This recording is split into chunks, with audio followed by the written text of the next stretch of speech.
কর্ণের মৃত্যুর আগে শ্রীকৃষ্ণ কী রহস্য জানিয়েছিলেন?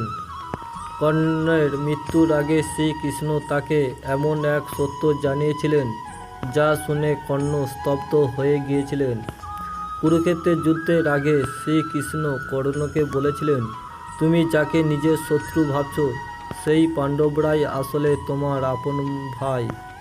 কর্ণ জানতে পারেন কুন্তী তার জন্মদাত্রী, আর যুধিষ্ঠির, ভীম, অর্জুন, নকুল ও সহদেব তারই আপন ভাই। শ্রীকৃষ্ণ তাকে প্রস্তাব দিলেন, তুমি চাইলে পাণ্ডবদের পাশে দাঁড়িয়ে রাজা হতে পারো।